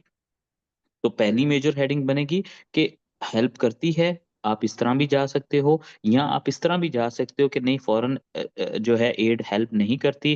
फिर आप दूसरे नंबर पे कहोगे कि किस तरह वो हेल्प नहीं करती, उसके ड्रेडफुल इम्पैक्ट्स क्या आते हैं, और नंबर 3 पे आप आके फिर ऑल टुगेदर एक नया पर्सपेक्टिव दोगे, सिंथेसिस जिसको हम कहते हैं, कि हाँ हम फॉरेन एड का ऑल्टरनेट क्या ले आए हैं, जिसको हम कहते हैं डिपेंडेंसी सिंड्रोम से निकलें क्या, और सस्टेनेबिलिटी कैसे लेकर आए। अब सर मेरा आपसे जो सवाल है सर, वो ये है सर कि ये जो फॉरेन एड या फिर आईएमएफ है, is it a road to stability और अ रेसिपी ऑफ डिजास्टर? अच्छा ना, एक छोटी-सी इसमें चीज़ अगर मुझे इजाज़त है मैं ऐड कर दूँ थोड़ा-सा, दोनों सर जो ऐसे में थोड़ा-सा कंपैरिज़न करूँ तो देखो आईएमएफ का और दूसरे में डिफ़रेंस है। आईएमएफ एड नहीं देता। जब हम एड की सर बात करते हैं तो उसमें आई थिंक डिबेट थोड़ी और हो जाएगी। आईएमएफ की जो सर बात आती है वो आईएमएफ की जो स्ट्रैटेजी आती है स्ट्रक्चर लोन्स की बात आती वो है, डिफरेंट हो ठीक है जाती है एग्ज़ैक्टली। अच्छा, सर। आईएमएफ जो है वो आपके करता है, आईएमएफ आपकी इकोनॉमिक पॉलिसीज़ को भी डिफाइन करता है। आईएमएफ जो है वो आपके ब्लड प्रेशर को ठीक करता है, and blood pressure is like hmm, your money, basically finance हाँ, को उसको ठीक करता है। बट ऑब्वियसली बात है, whole economy revolves around the money, फिर इसलिए वो इफेक्ट आता है। Aid is a different idea. Aid की जो डिबेट है, मैं हम लोग उसको कहते हैं कि वो एड की डिबेट आती है। जैसे एड जो है वो आपको क्या करती है, डिपेंडेंसी क्रिएट कर देती है। आईएमएफ हम्म, जो है वो आपके स्ट्रक्चरल प्रॉब्लम्स क्रिएट कर देता है। तो यानी दोनों की हम्म। लाइन थोड़ी सी आई थिंक तो थोड़ी सी। एड एग्जिस्ट करती है अभी? Is it yes it there any does. Latest example of aid? उस तरह नहीं कि कोई डिजास्टर आया हो नेचुरल, उसकी रेमेडी के तौर पे आई हो, कोई जेन्युइन जो है ना, वो क्या कहते हैं, फराख दिली का मुजाहरा किसी ने किया? पाकिस्तान में ऑब्वियसली करते हैं। देखिए उसमें बहुत से डिपेंड करता है ना आप किसको एड करते हैं। जैसे मिसाल देता हूँ, अब आपने शुरू में कहा था रिसेंटली पाकिस्तान जो है वो सऊदी अरबिया से डेफर्ड पेमेंट पे ऑयल लेता है। डेफर्ड पेमेंट का ऑयल हम्म, का मतलब ये है कि हम उनसे उधार ऑयल लेते हैं। सो सऊदी ऑयल जो हम्म, है, अब वो डेफर्ड पेमेंट ऑयल जो है that's a kind of aid ना, because you buy it now and you pay it next year hmm. With an interest rate which is negligible. Negligible से मतलब ये है कि यानी आपने आपको एड की मीनिंग को चेंज इस तरह कर दिया दैट कि aid is something which will give you temporary relief, not yes, permanent, right? इसको एक और लफ्ज़ अपनाना, जो कहते हैं ग्रांट्स। आप तो खुद ब्यूरोक्रेसी में आप जानते होंगे। ग्रांट्स होती हैं। सो फॉर एग्जांपल अपने फुल सर ब्राइट स्कॉलरशिप मिलते हैं, फुल ब्राइट स्कॉलरशिप मिलते हैं, तो they would not give you the sir money hard dollars, but they would give you the hmm scholarship, they would bring you the machinery, ambulances दे देंगे आपको, आपको क्या दे देंगे, आपको कोई इनोवेशन दे देंगे, कोई ट्रेनिंग प्रोग्राम कर देंगे, तो दे वुड यूज द तो मनी फिर टू तो दैट। फिर तो हार्ड आप कह कैश रहे और हैं ये कोई इकोनॉमिक काम नहीं है। स्टेबिलिटी लेकर आएगा, फिर तो आपने ऑल टुगेदर पर्सपेक्टिव चेंज कर दिया। देखो ये चेंज हुआ है ना, मैं अगर आपको दाम मुझे बताएं, मेरा पिछले दिनों एक ब्रिटिश हाई कमीशन के साथ एक हमारी मीटिंग हुई थी, उन्होंने एक जुमला बोला था, बड़ा अच्छा जुमला था, आई लाइक दैट सेंस। उसने कहा historically we used to give the money to Pakistan, और हम उनको कहते थे कि जी आप सॉरी हम क्या करते थे, हम कहते थे आप इन इन एरियाज में आके हम आपको काम करके देंगे, हेल्थ में काम करके देंगे, एजुकेशन में काम करके देंगे। कहते हैं अब हमारा मॉडल ये है, पिछले कोई 2008 से जब से फाइनेंशियल क्राइसिस आया है, हम आपको क्या करेंगे, हम आपकी कैपेसिटी बढ़ाएंगे, मसला आपने सॉल्व करना है। हम्म We will not give you the money, we'll just train you, we'll empower you, we'll give you the technology। ठीक है, तो अब हम आपको हम्म एम्पावर करेंगे, मसले आप खुद हल करें। हम्म तो यानी कि अगेन आपको यस, ट्रैप करेंगे, डिपेंडेंसी क्रिएट करेंगे, मसले आपसे हल होने यस, को नहीं है। सर हाँ, यस। आपको लगता है कि we can survive without aid और आईएमएफ? सर IMF के फ्लॉवरी बगैर बात नहीं। नहीं, IMF के बगैर तो नहीं, नॉट पॉसिबल। देखें, अब मैं इसीलिए सोचता हूँ, बहुत से लोग जो आपने बात की ना कि आपने कोई एक पोजीशन लेनी है, और यूजुअली हमारी IMF की बड़ी क्रिटिकल व्यू होता है। I can tell you a lot of examples जहाँ पे IMF has been very effective in making states come out of those problems. Korea's hmm की एग्जांपल है, जापान की एग्जांपल है, आल्दो नेगेटिव एग्जांपल भी हैं पाकिस्तान के अलावा, जैसे जो साउथ ईस्ट एशिया है उसके फाइनेंशियल क्राइसिस में बड़ा रोल रहा है IMF का। तो दोनों तरह की केस स्टडीज हैं, आप दोनों अगर कोई एक पोजीशन भी लोगे तो you will have the argument जिसकी बुनियाद पे आप स्ट्रक्चर कर सकते हो। Why IMF come, IMF is like the it's like the economic, क्या कहते हैं उसको, ICU है। When you are in trouble and you are unable to sustain your financial condition, you ask someone, come and help me, advise me, what should I do? IMF does not dictate, it advises you, and along that advice they give you the money. If you follow the advice you will get the money. That's the basic point of it. तो I think sir IMF जो है मैं वो पाकिस्तान के लिए ज़रूरी है, पाकिस्तान की स्ट्रक्चर एडजस्टमेंट में। अदनान, एक छोटा सा सवाल है, क्या आपको IMF ना होता तो आपको लगता है कि हमारी इकोनॉमिक कंडीशन जो अब थोड़ी बहुत बेहतर हुई है, ये होती? कभी भी नहीं सर। तो इसका मतलब है दैट द फिशियस सर्कल जो यहाँ पे पॉइंट आउट किया गया है, we would remain in that economic dependency syndrome for ever, right? There isn't any not way not for that ever, not for ever, not for sir ever, obviously. Sir ये जो मेरी बात सुने sir, ये इसमें जो क्वेश्चन है। IMF है, ये जानबूझ के आपको निकलने नहीं देता है या हम निकल नहीं रहे? आई थिंक मुझे लगता है कि we do not better bargain with them. I अच्छा। थिंक IMF को हमारी हर चीज़ का नहीं पता, तो हमें अपनी हर चीज़ का पता है। तो why hmm, can't we bargain better with them? That's my question. Sir sir take something from 2020 them and take sir something from your. ये एग्जैक्टली नीचे टॉपिक आ गया, IMF bail out packages, road to stability और recipe for disaster. मुझे एक बड़ी important बात बच्चों से डिस्कस करनी है। मैंने एंड का आपको बताया, जब भी बात और की आती है ना, तो और का मतलब है you have to choose a side. अच्छा, सबसे पहले तो एक बहुत बड़ा एक मिसकंसेप्शन पाई जाती है कि जो भी कॉलन के लेफ्ट साइड पे होती है ना चीज, उसको आपने डिफाइन करना होता है। देखें, अब यहाँ पर there is a difference between starting the essay and there is a difference between dragging the essay. Drag आप कब करते हो? जब आप टॉपिक के अंदर गिवन हर वर्ड को अपना फरीजा, कौमी फरीजा समझ के एक्सप्लेन करने बैठ जाते हो।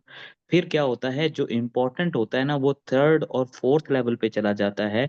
इसको मैं ये नहीं कहूंगा कि उसने आपके नॉलेज को डिफाई किया है। यहाँ जो आप एग्जामिनेशन हॉल से निकल के बाहर कहते हैं कि सर हमने लिखा 2500-3000 लफ्ज, उसने नंबर दिए हमें 4। उसकी रीजन ये है कि एक एवरेज ऐसे को वो 3 से 5 मिनट देता है, जिसमें मेनली आउटलाइन इंट्रो को वो स्टडी करता है, मेन बॉडी को स्किम स्कैन करता है और कंक्लूजन को देखता है, जस्ट टू सी दिस कि आपने टाइम पे कंप्लीट किया ऐसे कि नहीं।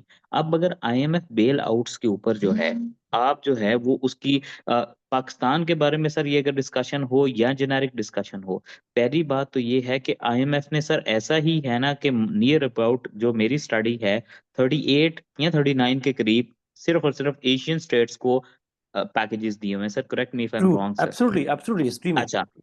अब ये टॉपिक अगर आप देखें तो इसके ऊपर था IMF bail out packages, road to stability और रेसिपी फॉर डिजास्टर। इसके अंदर उसने पाकिस्तान मेंशन नहीं किया। तो जो टॉपिक पाकिस्तान का लफ्ज के साथ मेंशन नहीं है वो ग्लोबल पर्सपेक्टिव में जाएगा।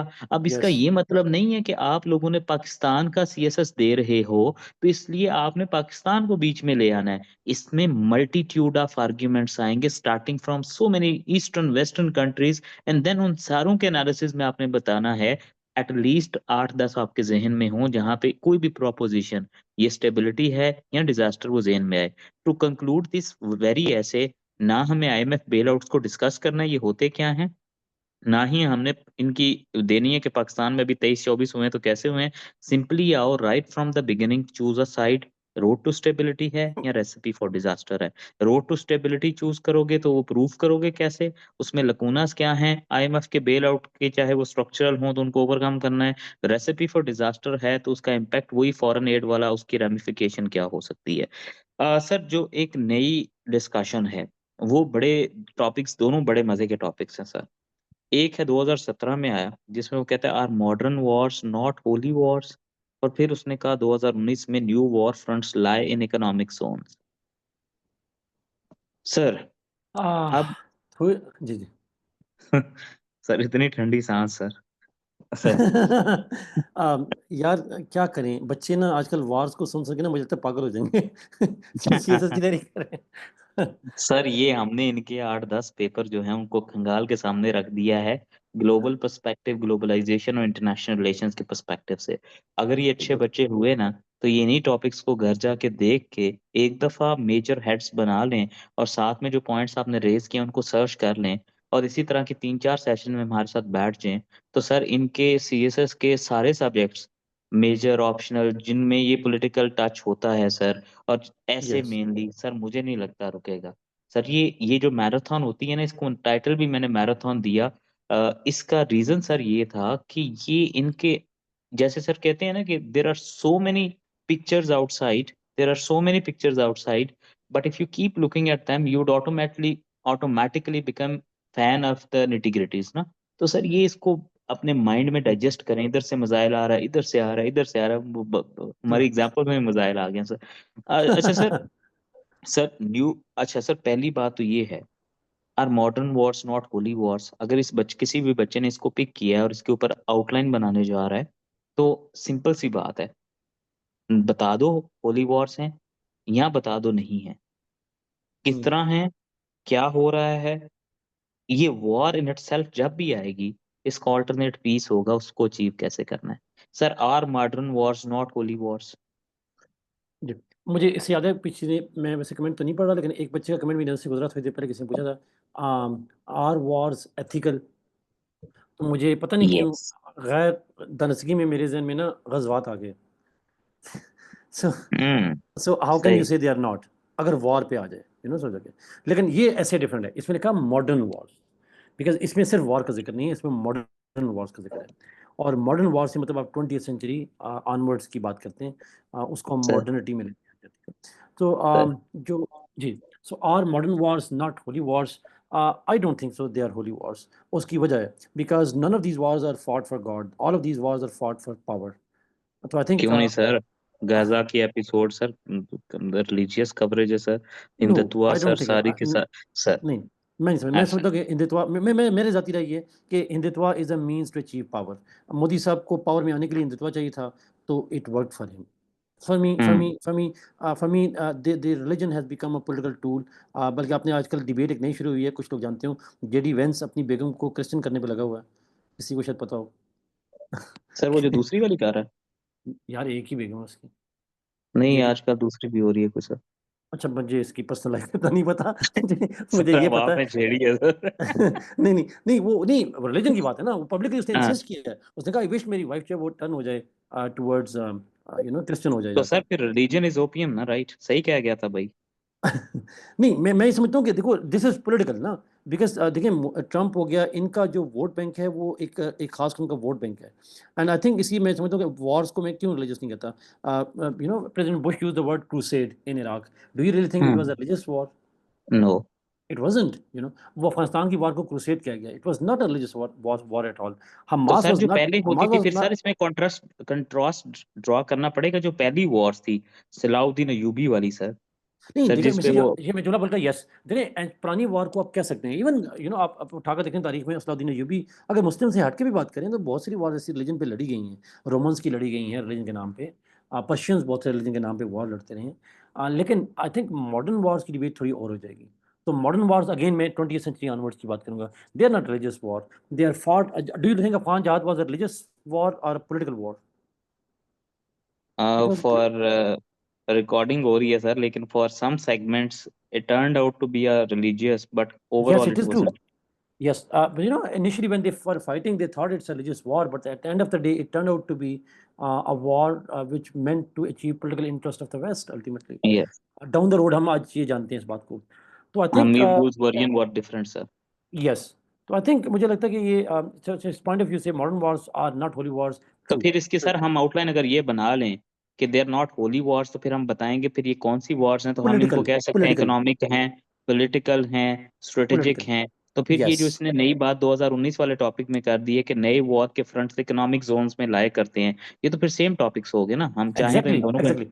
दूसरे ये में खाली फायदा होता है इकोनॉमिक है, बच्चों फिर पास दूसरे में पेपर्स इकोनॉमिक भी का। है. जी. यस, ये फायदा होता है पास्ट पेपर्स का। आप मैं सर इनको कहता हूँ, मैं एक छोटी सी एग्जांपल आपकी परमिशन से दूं सर।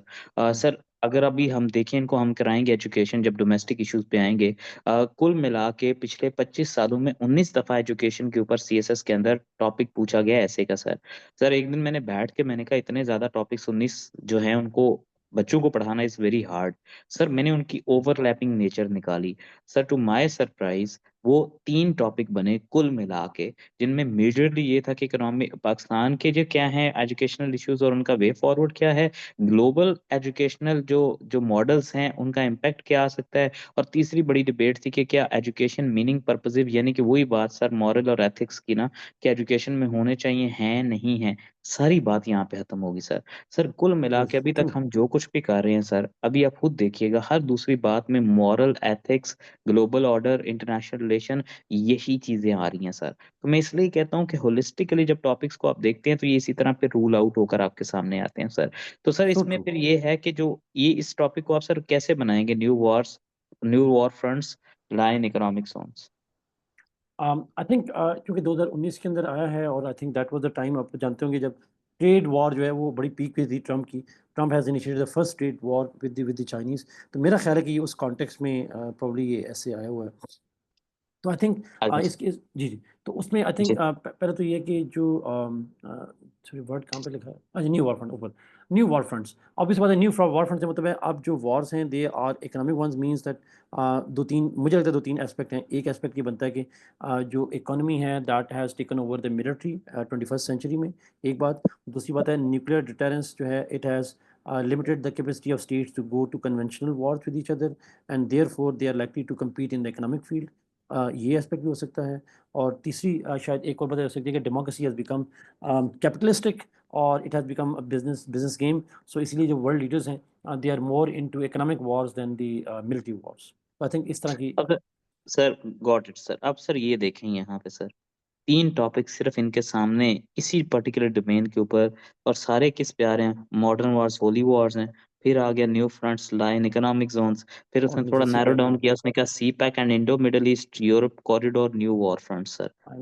यस सर ये मेरे हाथ से सीएसएस के बच्चों के लिए जो है ना, ओढ़ना बिछोना पास पेपर्स होने चाहिए, ठीक है सर। और ये साल मुझे लगता है दोबारा भी एक्सपेक्टेड इस तरह की कोई डिबेट एक्सपेक्टेड है बिकॉज जिस तरह ट्रम्प सर की मैं टेरिफ इनको अगेन शुरू बता हुई रहा है हूँ कि यस सर मैं इनको बता रहा हूँ सर, आपकी आपका मेहरबानी, आपने हमें टाइम दिया है सर। सर ये आपके जहन में बात आई, हमारी सीबीटीएल की कॉफी वर्थ इट रही सर। सर ये वो चीजें, इनको ये सेव करके रख लें sir. I can bet on this कि it will open so much for them, इंशाल्लाह इंशाल्लाह अल्लाह खैर करेगा इन लोगों के लिए सर। 4-5 सिटिंग्स इस तरह की ना सर, मैं तो कहता हूँ आप एक सिटिंग हम जना लाइब्रेरी में भी प्लान करते हैं जो कि फिजिकल करते हैं सर, तो हाँ और ज्यादा एब्सोल्युटली हो बेहतर, सकता है क्यों नहीं हो सकता और ज्यादा बेहतर हो जाएगा। तो ये अगर इस थोड़ा इसको फ्रूटफुली लेकर चलें तो बेहतर कर सकते हैं। तो सर ये अभी सर इसमें एक और चीज लास्ट आज का टॉपिक करते हैं सर, 1 घंटा 15 मिनट हो गए हैं सर। अम, कोई बात हाँ, सर इसमें जो जो मैं सर अगला अगला ये बाकी कुछ टॉपिक्स रिपीट हो रहे हैं, ग्लोबल पॉलिटिक्स भी आ गया जो है, फिर ग्लोबल ट्रेड भी आ गया, globalization of markets. Sir globalization of markets जो है, ये बेसिकली पूरा टॉपिक सर ये था, मैं आपको बता देता हूँ। An analysis of the concept of globalization of markets. अच्छा, जब ये आपके पास टॉपिक आएगा ना, तो एन एनालिसिस जो है, एन एनालिसिस का मतलब होता है प्रोज एंड कॉन्स दोनों। कॉन्सेप्ट इन इटसेल्फ, कॉन्सेप्ट है ग्लोबलाइजेशन ऑफ मार्केट्स। मेरी बात हम्म ध्यान में रखिएगा। द जिसको कहते हैं ना कि ये बंदा बड़ा अमीर है, ठीक है, हम्म और दूसरा बंदा उसको कहता है कि यार तू कितना अमीर है, एक्चुअली बता। जैसे सर आजकल ये ब्लॉगर से पूछते हैं ना आप कितना कमाते हैं, वो एक हम्म एग्जैक्ट अमाउंट नहीं दे रहे होते। वो यही कहते हैं कि जी आप इमेजिन कर लें कि 3 जो है ना वो हम लोग सुजुकियां निकाल सकते हैं एक मंथ में, या एक जो है ना वो हैवल ले सकते हैं सर। जैसे सर अली जो है माशाल्लाह एक V8 ले सकते हैं। तो सर बात ये है कि सर बात ये है कि an analysis of the concept of globalization of market. Sir ये बच्चे जैसे ही ऐसे का टॉपिक देखते हैं ना सर, ये सीधा हम्म जाते हैं और सारा ग्लोबलाइजेशन का तैया पांचा उखाड़ देते हैं। सर मेरी डिबेट ये है, ग्लोबलाइजेशन ऑफ मार्केट्स जो है, इसके फायदे और नुकसान तो बता दें प्लीज। ग्लोबलाइजेशन के फायदे और नुकसान। मार्केट्स के सर, सिर्फ मार्केट ग्लोबलाइजेशन ग्लोबलाइजेशन मार्केट्स का। ग्लोबलाइजेशन सर ऑफ मार्केट्स के ग्लोबलाइजेशन मार्केट का मतलब बेसिकली होता है कि जो आप एक इंटीग्रेटेड किस्म की इसको कहते हैं वन मार्केट। जो European Union is a one market, ASEAN is one hmm market. Hmm अच्छा, इसका एडवांटेज क्या होता है? सबसे बड़ा एडवांटेज तो ये होता है कि you can deal with the phenomena like Trump's tariff war. It's like ऐसे नहीं होता जिस तरह गांव में होता है।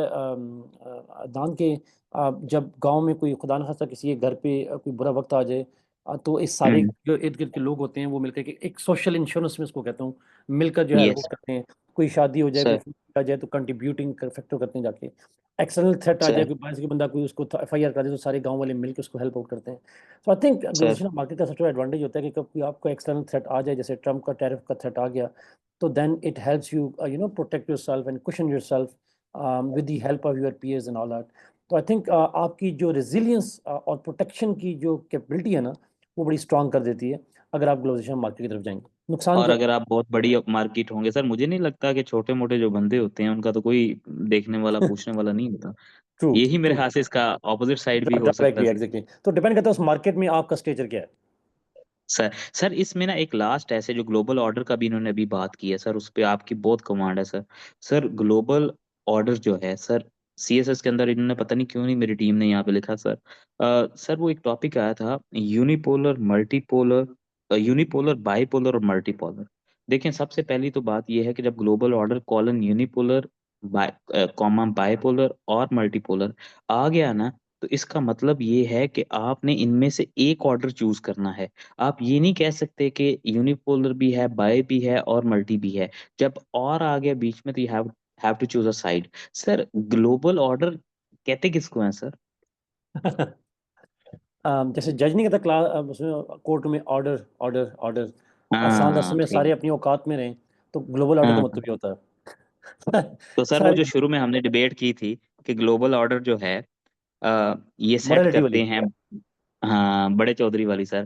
तो सर इसका एग्जैक्टली। मतलब हुआ कि यूनिपोलर बाइपोलर और मल्टीपोलर भी देखना हो तो फिर ये देखें बड़े चौधरी कितने इस टाइम खड़े हुए हैं सर, जी राइट? बिल्कुल ऐसा ही है, सर बिल्कुल ऐसा, एग्जैक्टली ऐसा राइट ही है। नाउ इन माय अदान अच्छा ओपिनियन इट। इजाज़त दें, अदान आपने ना एक मुश्किल आयर की थ्योरी को एक नाम लफ्स दे दिए हैं, आयर वाले बच्चे जानते होंगे, इसको नियो रियलिज्म कहते हैं। जो आपने जुमला बोला है एग्जैक्टली इसी को नियो रियलिज्म कहते हैं। Please continue. सर आपको लगता है सर, मुझे तो लगता है the world that witnessing right now is a multipolar world.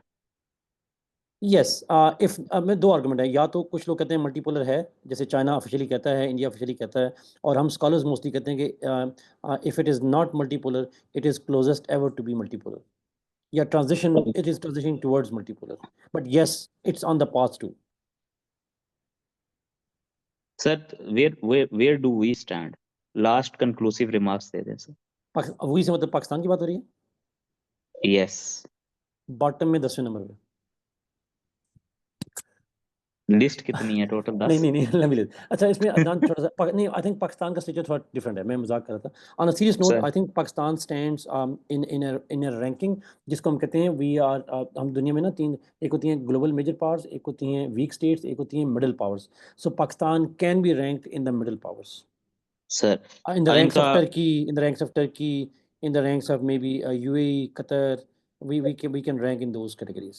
जी, इसकी आउटलाइन यूँ बनेगी, ग्लोबल ऑर्डर का क्या हो सकता है, मल्टीपोलर, यूनिपोलर, बाइपोलर, ठीक है? अगर आप देखें तो आप इसमें मल्टीपोलैरिटी को लेकर चलते हैं एज़ अ ग्लोबल ऑर्डर, तो आप इनलिस्ट करेंगे how world is a global order in a multipolar way, ठीक है जी। नंबर 2 के ऊपर आप आएँगे तो मल्टीपोलैरिटी के अंदर भी तो चैलेंजेस एक्सिस्ट करते हैं ना, तो नंबर Yes. 3 के ऊपर आएँगे, am I audible please? Yes, Yes, yes. sir. और नंबर 3 यस पे सर। आएँगे, फिर उन मल्टीपोलर जो जो जो वो चैलेंजेज़ हैं उनको ओवरकम कैसे करना है। मेरी एक बात ज़हन में रखिएगा, मैं आपको एक ना बड़ी टिप देके जा रहा हूँ। ज़हन में ये बात ज़रूर बिठा लीजिएगा कि कोई भी ऐसे आपके सामने जब आता है ना, 99% केसेज़ के अंदर ना, वो या तो कोई डिबेट होती है, या कोई डिस्कशन होती है, या कोई इश्यू होता है, और या ही कोई प्रॉब्लम होती है, राइट? उस हर एक सिचुएशन के अंदर solution is a must thing. तो जब आप टॉपिक को देखते हैं तो राइट अवे टॉपिक में से मेजर डिबेट को उठाया करें, और साथ ही ये सोचा करें कि ये जो डिबेट मैं लेके जा रहा हूँ इन इटसेल्फ ये कोई प्रॉब्लम है, ये कोई कॉज़ है, या फिर ये कोई इश्यू है। फिर साथ ही सोच लीजिएगा इसका सॉल्यूशन क्या हो सकता है। तो मैं कहता हूँ कि वैसे तो आई do not believe in this very thing कि आई मैं सर फैन हूँ एक चाइनीज़ प्रोवर्ब का कि instead of giving fish every day teach them how to catch a fish. तो मैं इसलिए कभी भी True. सर ये नहीं इनको कहता कि ये एक ही सांचा है, इससे पकड़ के ही ना तुम हर तरह की इमारत को बना दो। तो आपने ज़हन में ये रखना है कि मल्टीपोलैरिटी है, बाइपोलैरिटी है, यूनिपोलैरिटी है, एक पकड़ो जो भी है, फिर उसको एस्टैब्लिश करो, फिर उसमें चैलेंजेस को डिस्कस करो, उसको ओवरकम कर लो। सर इसमें आज हमने तकरीबन सर मैं अभी लिख रहा था, तो तकरीबन 19 के करीब टॉपिक्स डिस्कस किए हैं sir. So thank you so much sir. Wow. मेरे ख़्याल नहीं से नहीं आप हमारे नादान सर सर नहीं प्लीज हमारे लिए, कंटिन्यू। जी, जी, मैंने कहा सर हमारे खुद के लिए भी बड़ी लर्निंग होती है इस तरह की एक्टिविटी के अंदर, और आप मेरे उस्ताद हैं, मुझे तो वैसे ही बड़ा आई फील ऑनर्ड जो है वो ये आप उतना इज़्ज़त देते हैं सर। तो इंशाल्लाह सर हम सेकंड एपिसोड में मज़ीद इसको रिफ़ाइन करके और बेहतरीन तरीके से लेकर आएँगे sir. So thank you so much to Adnan you की आवाज़ आप एज़ सबको आ रही वेल। है, मुझे नहीं आ रही। सर आ नहीं रही है आपको? सर आवाज़ आई है मेरी? अब आई, अब नहीं, पहले नहीं आ रही थी, सॉरी, बिल्कुल खत्म हो गई थी, सर मैं सॉरी। ये कह रहा था आप मेरे भी उस्ताद हैं sir. Thank you so much for having me here. Thank you नहीं so नहीं much अदनान था। for being very kind, generous, and at the same time, a symbol of inspiration for so many of us out there, sir. मैंने कहा हम खुद learn कर रहे हैं, और हम इवेंचुअली जो है ना मेरे हाथ से नेक्स्ट एपिसोड में इससे भी बेहतरीन तरीके से जो है वो आगे आएंगे। वो रियली ऑब्वियस। सॉरी सर, मसला ये है कि 100 इसलिए रखा क्योंकि मैं चाह रहा था सिर्फ serious one would join sir. Sir मेरे ट्रू। ग्रुप के अंदर भरमार हुई हुई है सर, 7-8 सेकंड में हमारे 100 बच्चे हो गए थे सर। तो नेक्स्ट टाइम हम कोशिश करेंगे, और मज़े की बात है sir till the last moment 100 was जो है ना वो वहाँ पे रहा सर। तो sir thank you so much. Any concluding remarks from your side? Then फिर हम इसको एंड करेंगे, और नेक्स्ट सर हम इंशाल्लाह जल्दी करेंगे आपकी अवेलेबिलिटी। ज़रूर। Adnan, thank you so very much. Adnan, obviously आपका भी बहुत शुक्रिया, बिकॉज़ ठीक है, मैं टीचर हूँ, बट आप भी जिस फ़ील्ड में हो आपकी फ़िज़िकल थकावट बहुत ज़्यादा होती है, और आपको वीकेंड पे टाइम देना आपके लिए बड़ा मुश्किल होता है।